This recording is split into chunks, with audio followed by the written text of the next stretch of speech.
Friend कल सपना का एक वीडियो आया जिसमें उसने बोला कि मुझे नहीं करानी, हमें जीने दो, हमारे परिवार को जीने दो, हम कोई छानबीन नहीं करना चाहते। किसी ने एफआईआर करी है, हमारे परिवार की रिश्तेदारी निकालना चाहता है, वो हम नहीं चाहते, हम इस तकलीफ से हमें बचाओ।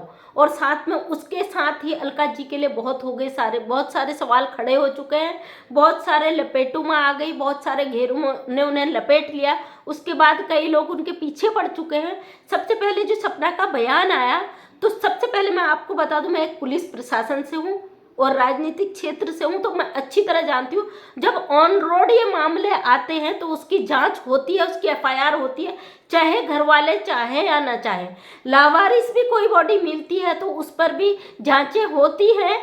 जो लोग बोलते हैं एफआईआर नहीं हुआ, उसके लिए करारा तमाचा है, क्योंकि सपना ने खुद कहा है कि उसमें एफआईआर हुआ है और उसमें जांच हुई है, किसी को घसीटा जा रहा है। वो नहीं चाहती, कोई बात नहीं, घर के लोग नहीं चाहते, कोई बात नहीं, क्योंकि वो इस समय इतनी दुखी है, इतनी परेशान है, बहुत मुश्किल घड़ी है, क्योंकि उनने 2 बार ये हादसा झेला है, 2 बार उनकी 2 पतियों के साथ बहुत बुरा हुआ है। अभी वो सोचने समझने झेलने की स्थिति में नहीं है, शायद वो मानसिक रूप से परेशान हो इसलिए बोला। लेकिन साथ में उन्होंने एक बात बहुत गलत कही कि जो मैंने अपना पति खोया, किसी और ने अपना पति नहीं खोया। जिसके साथ ये हादसा होता है वो दूसरे के पति के बारे में कभी सपने में भी नहीं सोच सकती, चाहे सामने वाला दुश्मन भी है, उसके लिए भी ये शब्द नहीं कहे जाते कि आपने अपना पति नहीं खोया, आपका पति नहीं मरा है। तो ये बात सपना की बहुत सभी लोगों के लिए एक सवाल खड़ा करती है।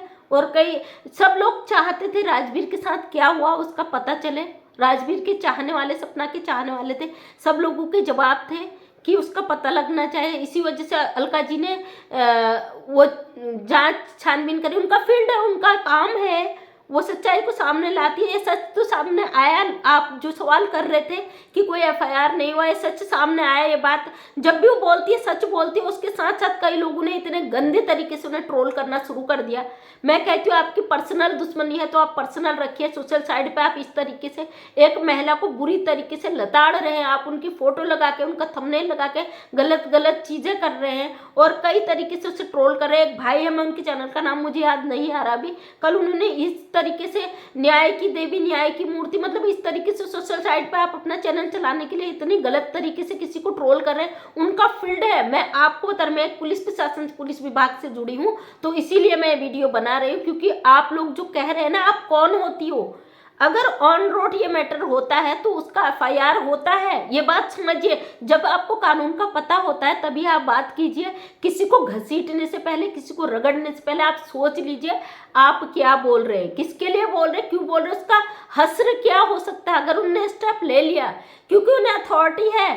वो एक पत्रकार थे, सोशल फील्ड से, उन्हें अथॉरिटी है कि वो अगर सच्चाई को लाना चाहती है उसके लिए स्टेप उठा सकती है।